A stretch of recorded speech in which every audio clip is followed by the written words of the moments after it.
তিনি বর্ণনা করছেন কি, যে আমরা একদিন মসজিদে বসে দাজ্জালের ফিতনা সম্পর্কে আলোচনা করছি।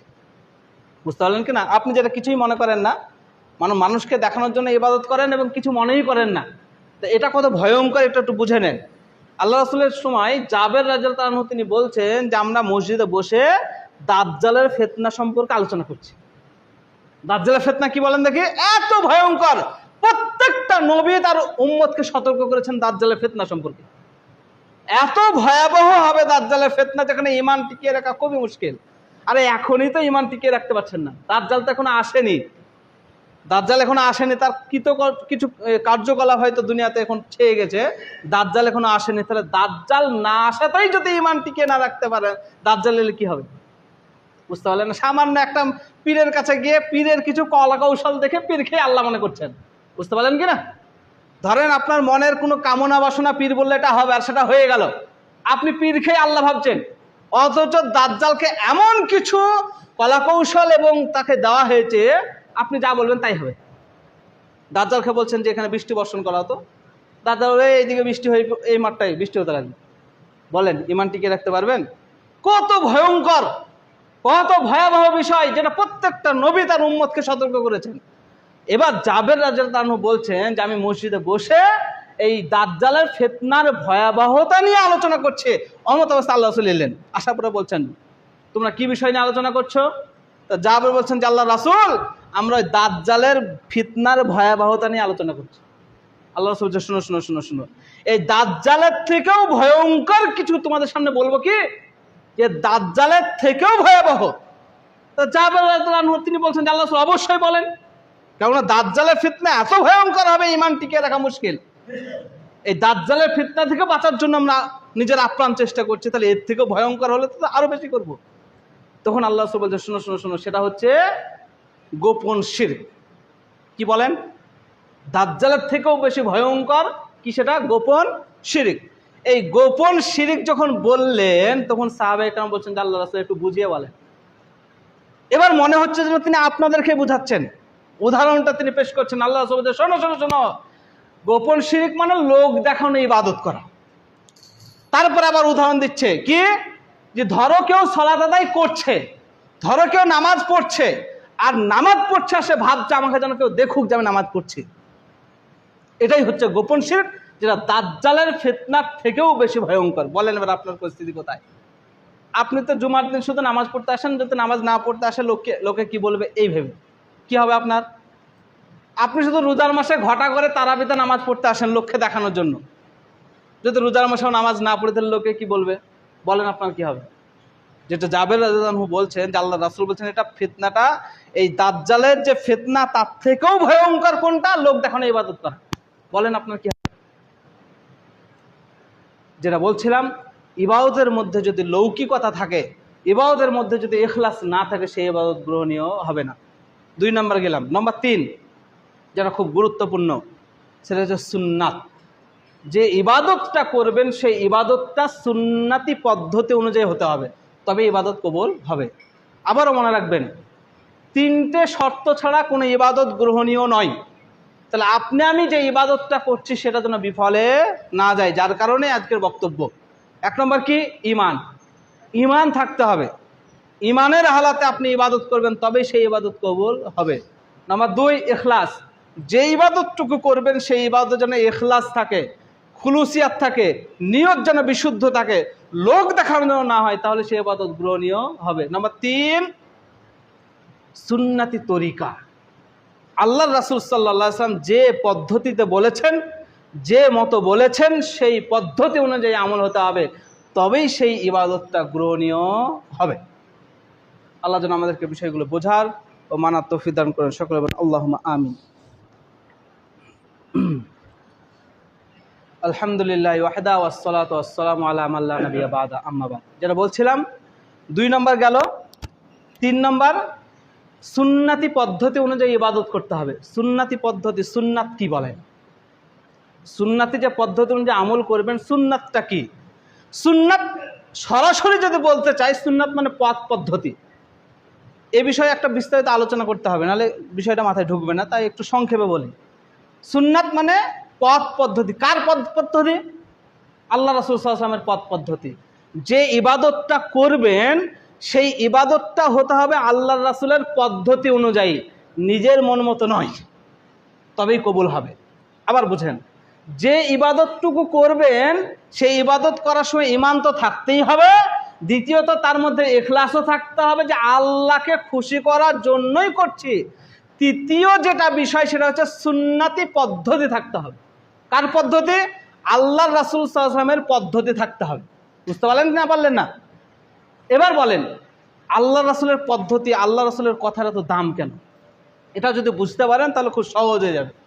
আল্লাহ কুরআনুল কারীমের মধ্যে বলছেন সূরা হাশরের ৭ নম্বর আয়াতে, ওয়ামা আতাকুমুর রাসূল ফাখুযুহু ওয়ামা নাহাকুম আনহু ফান্তাহু। হে পৃথিবীবাসী শোনো, তোমাদেরকে তোমাদের রাসূল যেটা করতে বলে সেটা গ্রহণ করো, তোমাদেরকে তোমাদের রাসূল যেটা দেয় সেটা গ্রহণ করো, তোমাদেরকে তোমাদের রাসূল যেটা আদেশ করে সেটা করো। ওয়ামা নাহাকুম আনহু ফান্তাহু, আর তোমাদেরকে তোমাদের রাসূল যেটা নিষেধ করে সেটা বর্জন করো। বুঝাতে পেরেছি কিনা পারেনি বলেন? আল্লাহ কি বললেন কোরআনে? ওয়ামা আতাকুমুর রাসূল ফাখুযুহু ওয়ামা নাহাকুম আনহু ফান্তাহু। রাসূল যেটা দেয়, যেটা করতে বলে সেটা করো, আর যেটা তিনি নিষেধ করে সেটা বর্জন করো। আল্লাহ রাসূলের কথার এত দাম। অন্যত্র আল্লাহ বলছেন, ইয়া আইয়ুহাল্লাযীনা আমানু আতিউল্লাহ ওয়া আতিউর রাসূল। হে ঈমানদার লোকেরা, পৃথিবীর মধ্যে তোমরা শোনো, তোমরা আল্লাহর ইতাআত করো এবং রাসূলেরও ইতাআত করো। আল্লাহর ইতাআত করো এবং কি করো? রাসূলেরও ইতাআত করো। ইতাআত বলতে কি?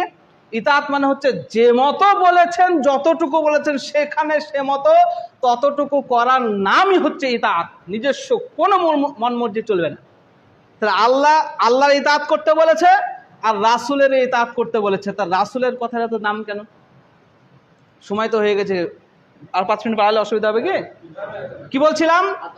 আল্লাহ বলছেন যে মা আতাকুমুর রাসূল, রাসূল যেটা দেয় সেটা বলো, যেটা দেয় সেটা গ্রহণ করো। কেন এত দাম? চলেন, আল্লাহ নিজেই বলছেন সূরাতুন নাজম আয়াত নম্বর 2 ও 3। কি বলছেন? ওমা ইয়ানতিকু আনিল হাওয়া ইন হুয়া ইল্লা ওয়াহয়ু ইউহা। মুহাম্মদ সাল্লাল্লাহু আলাইহি ওয়াসাল্লামের কথা কেন মেনে নেবে? কেন এত দাম? শোনো, এই মুহাম্মদ সাল্লাল্লাহু আলাইহি ওয়াসাল্লাম নিজে থেকে কোনো কথা বলেন না। আল্লাহ রাসূল নিজে থেকে কোনো কথা বলেন না। ওমা ইয়ানতিকু আনিল হাওয়া ইন হুয়া ইল্লা ওয়াহয়ু ইউহা। ততটুকুই তোমাদের সামনে বলে যতটুকু আমি আল্লাহ আসমান থেকে জিবরাইল সাল্লাল্লাহু আলাইহি ওয়াসাল্লামের মাধ্যমে ওহী করি তার কাছে, ততটুকু তোমার সামনে বলে। বুঝতে পারলেন না? পারলেন না? তা আল্লাহ রাসূলের কথার কত দাম বুঝতে পেরেছেন? আপনার সামনে একাধিক হাদিস বলা হয়, কোনো ভুরুক্ষেপই থাকে না, তাই না? কিছু মনেই করেন না, অথচ আল্লাহ রাব্বুল আলামিন নিজে বলছেন যে মুহাম্মদ সাল্লাল্লাহু আলাইহি ওয়াসাল্লাম নিজে থেকে কোনো কথা বলেননি। যতটুকু তাকে বলতে বলা হয়েছে, যতটুকু আসমান থেকে ওহী নাজিল করা হয়েছে ততটুকুই তিনি বলেন, তাছাড়া নিজে থেকে কোনো কথা বলেন না। তারপরেও আপনাকে শুধু আশ্বস্ত করার জন্য, আপনার কোমরকে শক্ত করার জন্য আল্লাহ আরো বলছেন 29 নম্বর পারা সূরা হাক্কা 3 নম্বর সূরার শেষের দিকে গিয়ে, তানজিলুম মির রাব্বিল আলামিন ওয়ালাউ তাকাওয়ালা আলাইনা বা'দাল আকাবিল। আসমান থেকে অবতীর্ণ করা যে ওহী, আসমান থেকে অবতীর্ণ করা যে বিধান, এই বিধান তোমাদের সামনে ব্যক্ত করার জন্য মুহাম্মদ সাল্লাল্লাহু আলাইহি ওয়াসাল্লামকে বলা হয়েছে ওয়ালাউ তাকাওয়ালা আলাইনা। এই মুহাম্মদ সাল্লাল্লাহু আলাইহি ওয়াসাল্লাম যদি তোমাদেরকে সেই ব্যক্ত করতে গিয়ে, সেই হাদিস, সেই কথাগুলো, আল্লাহর ওহীগুলো বলতে গিয়ে ওয়ালাউ তাকাওয়ালা আলাইনা বা'দাল আকাবিল, যদি নিজে থেকে কোনো কথা বাড়িয়ে বা কমিয়ে বলতো, হে পৃথিবীবাসী শোনো, মুহাম্মদ সাল্লাল্লাহু আলাইহি ওয়াসাল্লাম তোমাদের সামনে এই ওহী বলতে গিয়ে যদি নিজে থেকে বাড়িয়ে বা কমিয়ে কোনো কথা বলতো, ওয়ালাউ তাকাওয়ালা আলাইনা বা'দাল আকাবিল লা আখাযনা মিনহু বিল ইয়ামিন, আমি তাকে তার ডান হাতে শক্তভাবে ধরতাম। একথা আল্লাহ বলছেন আপনাকে আশ্বস্ত করার জন্য, জি, যাতে করে আপনার কোমর শক্ত থাকে, যাতে করে আপনি দিক বিদিক না চলে যান, সুন্নাত থেকে দূরে অবস্থান না করেন। এই কারণে আপনাকে আশ্বস্ত করার জন্যই আল্লাহ বলছেন, আরে মুহাম্মদ সাল্লাল্লাহু আলাইহি ওয়াসাল্লাম যদি ওহীর কথা তোমাদের সামনে বলতে গিয়ে নিজে থেকে বাড়িয়ে বা কমিয়ে কিছু বলতো, আমি আল্লাহ বলছি ওয়ালাউ তাকাওয়ালা আলাইনা বা'দাল আকাবিল লা আখাযনা মিনহু বিল ইয়ামিন, তাকে আমি ডান হাত দিয়ে শক্তভাবে ধরতাম। শুধু কি ধরতাম? শুধু কি ধরেই ক্ষান্ত হতাম? সুম্মা লাকাতানা মিনহুল ওয়াতিন। এই মুহাম্মদ রাসূলুল্লাহ সাল্লাল্লাহু আলাইহি ওয়াসাল্লামকে ডান হাতে ধরার পরে তার শেহরাগটা কেটে দিতাম, তার স্পাইনাল কর্ড কেটে দিতাম।